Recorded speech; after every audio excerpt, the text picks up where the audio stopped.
मैं भगत राम उर्फ अल्लाह यार होम्योपैथिक डॉक्टर के क्लिनिक से निकला तो रक्षा पकड़कर सीधा कराची के उस होटल में आ गया जहां भगत राम भारतीय तकरीबकार के बकौल भारत से स्मगल की हुई नौजवान खूबसूरत लड़की मायावती किसी क्रिश्चियन नाम से बतौर होटल वेट्रेस या होटल मिस्ट्रेस के काम कर रही थी, मगर हकीकत में वो भारतीय तकरीबकारों की साथी और इंडियन स्पाई थी। उसकी शक्ल मेरी आंखों के सामने थी, कोड अल्फाज और पासवर्ड भी मुझे ज़बानी याद था। मैं उस भारतीय लड़की को देखना और उसकी गुफ्तगू से ये अंदाजा लगाना चाहता था कि इसने भारतीय तकरीबकारों भगत राम और मेला राम को बताए बगैर किसी तीसरे भारतीय जासूस से राब्ता बना रखा हो। मैं जहाद कश्मीर में दोबारा हिस्सा लेने की खातिर वादी कश्मीर में जाने से पहले इन पाकिस्तान दुश्मन अनासिर का जिस कदर मुमकिन हो सकता था कला कमा कर देना चाहता था। मेरी जेब में पैसे भी थे, कपड़े भी ठीक ठाक थे। मैं होटल की लॉबी में जाकर एक मेज पर बैठ गया। मैंने कॉफी मंगवा ली और आते जाते खुशपोश आदमियों और मुल्की और गैर मुल्की औरतों को देखने लगा। बैरा कुछ देर के बाद मुझसे ये पूछने के लिए आया कि मैं कुछ और तो नहीं लूंगा। कॉफी का बिल 15 रुपए बनता था। मैंने 10-10 के 3 नोट निकालकर नौजवान वेटर को दिए और उससे मायावती के बारे में पूछा कि इस वक्त उसकी ड्यूटी कहाँ पर होगी।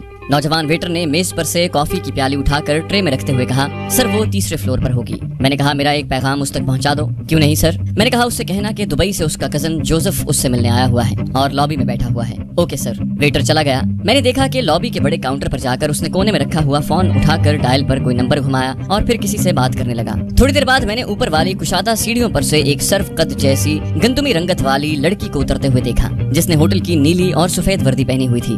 बालों की मांग दरमियान से निकली हुई थी और उनका पीछे जुड़ा बना हुआ था। वो सीढ़ियां उतरते हुए लॉबी के वस्त में सुतूनों के दरमियान लगी हुई मेजों की तरफ देख रही थी, जहां कुछ मर्द और औरतें चाय कॉफी पीने में मशगूल थे। वहीं एक तरफ मैं भी बैठा हुआ था। मैं चूंकि एक जाने बिल्कुल अकेला बैठा हुआ था और खुद भी उस लड़की की तरफ देख रहा था जिसको मैंने पहचान लिया था कि यही मायावती है, इसलिए वो भी मुझे देखते हुए लॉबी में आकर एक मेज के पास रुक गई। वो मुझसे कुछ फासले पर थी। दरमियान में 3-4 मेजें लगी थी। इतने में ही वेटर जिसको मैंने 15 रुपए टिप दिए थे एक तरफ से तेज तेज चलता मायावती के पास आया और बड़े शाइस्ता अंदाज में उसने मेरी तरफ इशारा किया। मायावती बड़ी बेबाकी से मेरी तरफ बढ़ी और आते ही अंग्रेजी में मुझसे पूछा कि क्या मेरा नाम ही जोसेफ है। मैंने भी अंग्रेजी में जवाब दिया, हाँ मैं ही जोसेफ हूँ, मैं तुमसे मिलना चाहता था। यहाँ बैठ जाओ, मुझे बड़ी खुशी होगी। मायावती की स्याह आंखों में बड़ी तेज चमक थी। उसकी उम्र 20-22 बरस से ज्यादा नहीं थी, मगर चेहरे से वो बड़ी तजुर्बेकार और ऐसी औरत लगती थी जिसने एक दुनिया देख रखी हो। उसके चेहरे पर जरा सा भी तबस्सुम नहीं था। वो मेरे सामने वाली कुर्सी पर बैठ गई और अपनी कलाई की घड़ी देखकर कहा, मैंने तुम्हें पहले कभी नहीं देखा, फिर तुम मेरे कजन कहाँ से हो गए? मेरा नाम ही मायावती है। मैंने कहा मैं तुम्हारे कजन का भी बाप हूँ। उसका सांवला चेहरा गुस्से से दमक उठा। कौन हो तुम? मैं ऐसी गुफ्तगू सुनने की आदी नहीं। मैंने कोडवर्ड में कहा, क्या तुमने राजा अशोक की लाट देखी है? तो उसके गुस्से की आग पर जैसे किसी ने पानी डाल दिया हो।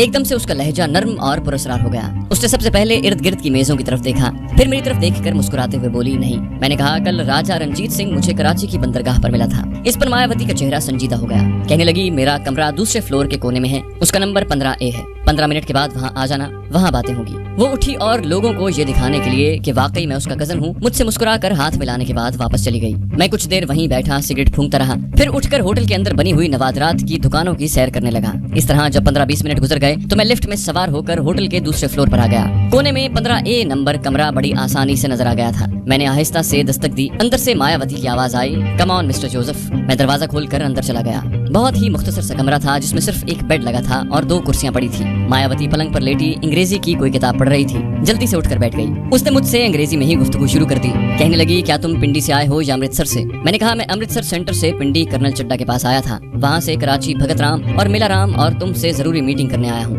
आज रात भगत राम के क्लिनिक के ऊपर वाले मकान में जरूरी मीटिंग है, तुम्हें वहाँ जरूर पहुँचना होगा। उसे मेरी बातों से यही अंदाजा हुआ था कि मैं इंडिया की सेंट्रल इंटेलिजेंस एजेंसी का कोई बड़ा अफसर हूँ और इन लोगों की कारकर्दगी के बारे में रिपोर्ट तैयार करने यहाँ आया हूँ। कहने लगी, सर क्या कोई खास बात हो गई है? मैंने कहा, ये मैं तुम लोगों को आज रात की मीटिंग में ही बताऊंगा, लेकिन एक बात मैं तुमसे उन लोगों को बताए बगैर कहना चाहता हूँ। पहले 2 महीनों में तुम्हारी यहाँ की सरगर्मियों के बारे में जो खुफिया रिपोर्ट्स अमृतसर सेंटर से होती हुई दिल्ली के फेडरल सेक्रेटेरिएट तक पहुँची हैं, वो बिल्कुल बेकार रिपोर्टें हैं। मैंने देखा कि मायावती का चेहरा जरा सा उतर गया था। साफ लगता था कि उसे पाकिस्तान में रहकर भारत के लिए जासूसी करने के एवज अच्छा खासा मुआवजा मिलता है, जो मेरे इस रिमार्क की वजह से उसे खत्म होता नजर आने लगा था। कहने लगी, सर मैं तो हर मुमकिन कोशिश करती हूँ कि दिल्ली को बेहतर से बेहतर रिपोर्ट भिजवाऊं। मैंने उसकी बात काटते हुए कहा, दिल्ली गवर्नमेंट को पाकिस्तान में आए हुए गैर मुल्की वफूद की सरगर्मियों से इतनी दिलचस्पी नहीं, हमें तो यहाँ के सियासी हालात की ताज़ा तरीन और अंदरूनी रिपोर्ट चाहिए। आखिर तुम्हें इतनी तनख्वाह किस बात की दी जाती है? मायावती तो एकदम बुझ सी गई। कहने लगी, सर आप जैसी रिपोर्टें कहेंगे मैं वैसी ही भिजवाऊंगी, प्लीज मुझे एक चांस जरूर दें। मैं ये मालूम करना चाहता था कि इसके साथ खुफिया तौर पर कोई और आदमी तो काम नहीं कर रहा जिसको उसने दूसरे भारतीय तकरीबकारों को बताए बगैर अपने साथ लगा रखा है, क्योंकि एक औरत इतनी ज्यादा जासूसी नहीं कर सकती जितनी कारकर्दगी मुझे भगत राम ने इस लड़की की बताई थी।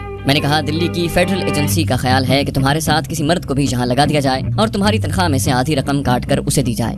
मायावती ने मेरे घुटनों पर दोनों हाथ रख दिए। कहने लगी, प्लीज सर, ऐसा न करें। मैं वादा करती हूँ कि आइंदा से यहाँ की सियासी सरगर्मियों की पूरी खुफिया रिपोर्ट भेजूंगी। मैंने उससे बराह रास्त सवाल पूछा, मायावती मुझे सच बता दो, क्या तुम्हारे साथ यहाँ कोई और मकामी आदमी या बाहर से आया हुआ आदमी तो काम नहीं कर रहा? मायावती ने इसके जवाब में जो वजाहत पेश की, उससे मैंने यही नतीजा निकाला कि उसका कोई साथी नहीं है और वो अकेली ही इस होटल में बैठी पाकिस्तान दुश्मन सरगर्मियों में मसरूफ है। जब मेरी तसल्ली हो गई तो मैंने कहा, ओके, रात होते ही भगत राम के क्लिनिक पर पहुंच जाना, बाकी बातें वहां पर होंगी। मायावती ने मेरा हाथ पकड़ लिया और बड़ी अदाए खास से मेरी तरफ देख कर कहने लगी, सर, क्या मुझे आप अपनी खिदमत करने का मौका नहीं देंगे? वो क्या खिदमत करना चाहती थी ये मैं अच्छी तरह जानता था, लेकिन उसे मालूम नहीं था कि मैं किस मिट्टी का बना हुआ हूँ और मैं हकीकत में कौन हूँ। मैंने अपना हाथ छुड़ाते हुए कहा, इसकी जरूरत नहीं है, और मैं उसके कमरे से निकल गया।